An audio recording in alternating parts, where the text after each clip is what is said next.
Hello world, this is Ankit Ji from Codilla Technologies Bengaluru. In this video, we are going to see about what is GraphQL mutation. So before going into what is GraphQL mutation, what is GraphQL exactly? So the GraphQL is a query language for your APIs. So the client-side architectures can exactly ask for the required resources rather than overfetching or underfetching. So let's see why is this GraphQL important and how can we know GraphQL mutation.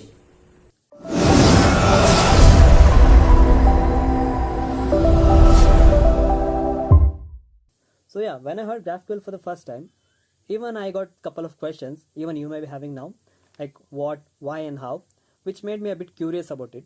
So let me give you guys an example so that you can understand better. Let's consider we have two restaurants near our place. So one is the restaurant which provides buffet system, where I need to go to every counter to see what they are providing. After seeing those, I need to decide what I can take based on my budget. Let's see the second restaurant which provides the serving system, where the menu would be on the table and I'll take the menu and decide the dishes what I can take based on my budget, and I'll call the server and place the order. He'll bring me the food. So yeah, by these two examples I can say that the first restaurant is like REST API. All the dishes would be on the counters or the tables. I need to go to each counter or each table and see what I can take, and after that I need to decide. The second type is like GraphQL, I can say, because the documentation will be given. It's like a menu. So based on that we can decide what query we can make and what data we may require. So after making the query, we'll send it to the endpoint. So the endpoint is like server, which serves us the response. The response would be the food. Now let's see why the graph is so special and why people are moving towards it. The first thing is it's so flexible, has better loading of relational data, and has increased performance. And it's also the streamline between both front-end and back-end developers. Now let's see how. Before hopping into development, we should know how it works and have some prerequisite about it. So the first thing we need to know is the schema.graphqls. Okay, so in the schema.graphqls, we'll write the schema, how the GraphQL should be, what are the data inputs we give, and what is the data input we get, and the type of the data which we're going to provide, and those things. So every module has one GraphQLs file. It may not have also. It is our wish. If we are making a GraphQL for that module, we may have the GraphQLs file. And next thing is the resolver. So a resolver performs a GraphQL request processing. In general, it is responsible for constructing a query, fetching data, and performing any calculation, then transforming the fetched calculated data into a GraphQL array format. Okay, so the next thing is data providers, model, repositories, and so on. These are provided to the resolver by dependency injection. So from there, this is there because we cannot write complete functionality in the resolver. So we need to have some particular files where the functionality will be there. So we'll take the functionality from there by the dependency injection. So after the functionality is written inside data provider or repository, we'll fetch the methods, we'll call the methods and fetch the data. Next thing we need to know is returning the data. What type of data will return, that we need to be assured of. So that we'll see it in the schema.graphqls file. So based on that, we'll create a format and send it back to the endpoint. And using GraphQL, what we can do? By GraphQL, we can write the data. So the query is mainly for the reading the data, and the mutation is for writing the data. If we are talking in terms of REST API, so then we can say that the query is for get and the mutation is for post, put, and delete. And structure. So when we are writing a query or the mutation, we need to manage a structure or the format. So that is given by the GraphQL, that is keyword, name, input, output, resolver, and the documentation. Okay, so the keyword can be mutation or the query. So the name should be very familiar so that the other developer who sees that can understand very well. So the input can be of a single input, that is an email string, or else it can have the nested input, for example items, product, quantity, and etc. So we can even have the exclamatory mark for the required fields. For example, if we have email colon string and exclamatory mark, the email is required field. After that, we need to write what format of data is coming from this query or the mutation. So it can be written in the same line by giving the colon string, whatever it is, or else if it has some nested outputs such as status, message and etc., then we may need to write it in a different line, that is type name, and inside that what all the data comes. The next thing is the resolver. The resolver will be a class file where we'll link the class path there. That is the namespace. And next thing is the documentation. So the documentation should be very familiar so that anyone who reads, even he is not a developer, he should understand why is this. In most of the discussion about the GraphQL, I have noticed people discussing on fetch, but we should know any complete data platform needs a way to modify server-side data as well. Just like queries, mutation returns data object. And we can ask for nested state, which can be useful after an update or after some while, where that data can be used. Let's get started with the development. Here I have two modules called demo and demo GraphQL. So whenever I'm creating a GraphQL module, I'll create it exclusively for GraphQL. I'm following the same methodology which Magento follows. If you see vendor Magento,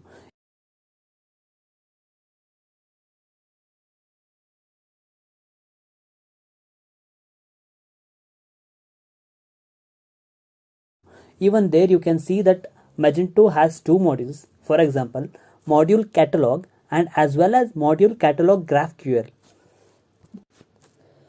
So before getting started, you may need to know a couple of things such as Magento module creation, DB schema, model, resource model, collection, UI components and many things to create a Magento module.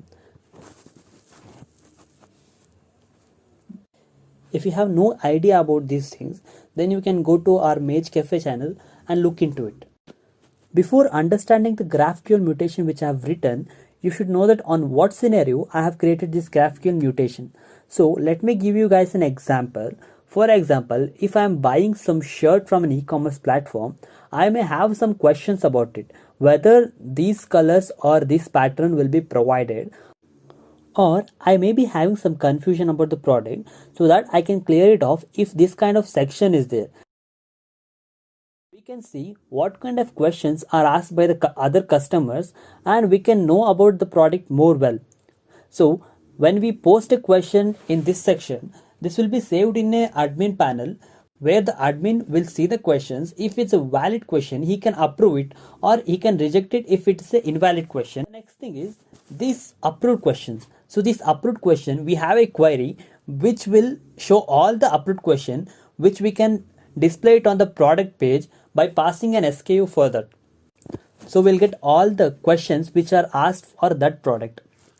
So this is the scenario which I have explained here. So let's see how it works actually. In order to kickstart with a GraphQL mutation, we should know a couple of things, that is how GraphQL exactly works and what are the things which are required to create this module. So the first thing which is required is schema.graphql. This is the only file which links both front-end and back-end developers. So the front-end developer, in order to create an application, he may be having some ideology that what all the data he may require. So the back-end developer should listen to him and understand what all the requirements he has, and those resources should be provided from the back-end developer to the front-end developer. In this schema.graphql, we'll be creating both queries and the mutation. If required, if it has a structured data type, even that along with the keyword type will be providing. So let's see what is there in this schema.graphql file which I have created. In this file, we can see there is a mutation, query, as well as other types which are created to create this mutation. Here, before understanding this mutation, we should have some prerequisite or some overview about the query. Here at the end, we can see that we have a query called product question. The query is a keyword which will be understandable by the system. The product question will take an input called SKU and return all the questions of that product which are approved by the admin. This query would be having a linking resolver which will resolve all the inputs and output of this query and return us a set of result. So the result of this query is question details, which has an output fields called question, created at, customer name, and the answer. All the four outputs cannot be in a single line. That's why we have created a custom type called question details, which is written here, and the question details which will linked at the output of this query. After writing any query or the mutation or any fields also, we'll be having a documentation for particular field query. For this query, I have written a documentation called question for products. And even for the SKU, I have written a documentation called products SKU, so that whenever the front-end developer who sees the documentation can understand this SKU is products SKU. So let's see the resolver for this particular query. Here I have a resolver called product question, which is linked in the schema.graphqls. So here we'll be having a method called resolve, which would have the parameters called field, context, resolve info, value, and arguments. So from the arguments, we can take all the arguments which are passed in the query or even for the mutation. Here we can see that from the argument I am checking that SKU is present or not. If the SKU is not present, I am throwing an exception. So whenever I don't specify the input called SKU, this exception will be thrown. And the next thing is, when we have the SKU input, we may need to do some functionality to get all the questions of that product. So here I have a method called getQuestions, which is not written in this particular class. That is because I cannot write complete functionality in a resolver. So I have created a separate file, that is a class called product question, where I'll be keeping all the methods or the functionality. Here I have a method called getQuestions, which takes a parameter called SKU. So I am taking the SKU from the parameter and taking the collection of questions from the collection. This collection resource model and model I have created in a different module, and even I have a DB schema which is linked to a product and a customer. So after filtering this collection, I am taking the collection and making a format which matches the schema.graphqls file.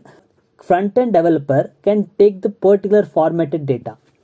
After I get the data from this method, I'll be returning the same data from the resolver. And also I'm even checking the message and if some error message comes from the method. So when I get a message, that may be because some exception has occurred, so I am throwing the exception for this GraphQL. Let's see how the mutation works actually. Let's go back to schema.graphqls file. Here I have a mutation called add question to product. So the mutation is a keyword which will be understandable by the system. And the next thing is, for this mutation add question to product, I have inputs called SKU and question. Both are the required field. So the required fields are known by the exclamatory mark given. Here I have the documentation for both the fields called products question and question you would ask for the product. So this mutation will be having a resolver called add question. Also, I have created the response for this particular mutation, which is status and message. So when we are doing a mutation, we can even have no inputs. For example, for creating a card, we may not give any input, we are just creating a card. And in some situation, we may also require extra data such as OAuth token or the store details and the current currency details. So in this situation, I require OAuth token because a question can only be posted by the customer. Okay, so from the token, we'll be validating the customer is present or not, whether the customer is valid customer or not. And from the same token, we'll be also taking the customer details such as customer ID. Now let's see what is happening in that mutation. Let's go to the resolver. Here in add question, from the context I am taking the is customer. So this is to check whether this customer is a valid customer or not. So if the token is invalid, then this will become false, and this message called the current customer isn't authorized will be displayed on the response. So the context plays a major role, because from this context we can take most of the header details. And I am even checking the SKU is present or not. If the SKU is not present, I am throwing an exception. There I have a method called submit question, which will manage my submit question functionality. And here I am submitting the question along with the customer ID. So for this particular SKU, I am posting a question. So as I said before, I cannot write complete functionality over here. So I have created that file called product question in the model. There I have a method called submit question, which will manage my submit question functionality. So after submitting this question, I'll be returning some status and message. So from this status, the front-end developer can check whether this response is an error or the response. So this is how the mutation works. From here, all the response and result will be returned. Let's start with a demonstration. So when we go to GraphQL extension, first thing is the endpoint to set up. So whichever Magento project you're running, that GraphQL endpoint you can give, and in the right column you'll be seeing the documentation. So in the documentation I can see that the query and the mutation which I have created just now will appear here.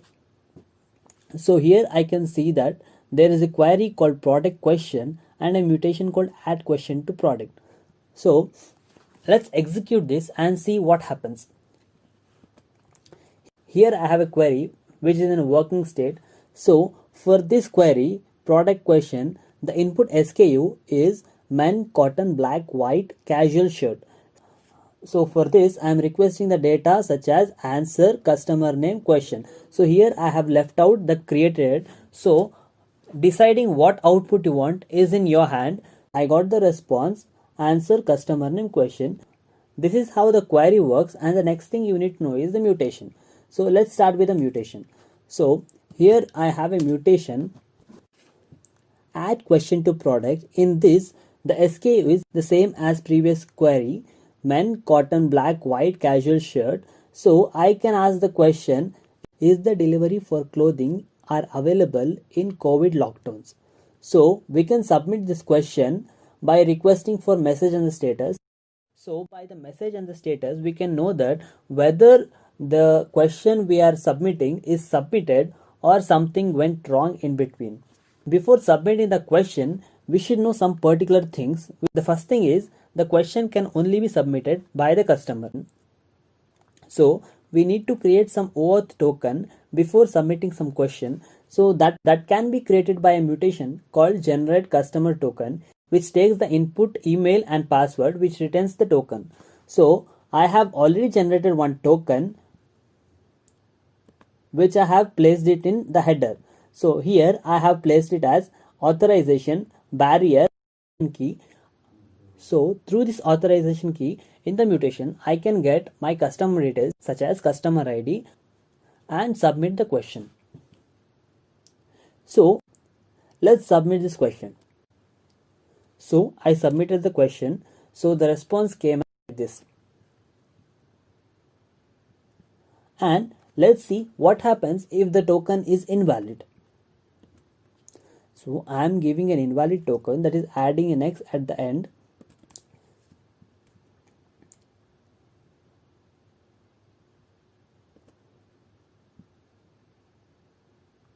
So here, I submit this mutation with an invalid token. I get the response such as the current customer isn't authorized. So that is the reason we require customer token in some situation. In some other situation, we may require the store details as well as the content currency, such as product page or add to cart, we may need to know the particular store which we are submitting and the content type, currency, what type of currency format we require. This is how the query and the mutation works. So in this query, the data which is coming as a response is managed by the backend. When the admin approves the question, then the question will be visible in the product question query. So if the admin rejects the question, then it won't be visible here, and in the initial state it will be in the pending. So let's see how it looks in the backend. So when we enter the backend, we can see that we have the menu called product questions. In that we have a submenu called view product question. This will lead us to a grid. So in this grid, I can see many questions which are there and a question called blah blah which is rejected by the admin. And the questions which are answered, such as does the color shade soon. So for this question, the question is approved and even the admin has answered. So in the action section, we can approve the question or reject the question, but in the initial stage, the question will be in the pending state. This is how the mutation works. Thank you for watching this video, and if you have some question, you can drop your questions in the comment box below. And for more notification and videos, don't forget to subscribe this channel.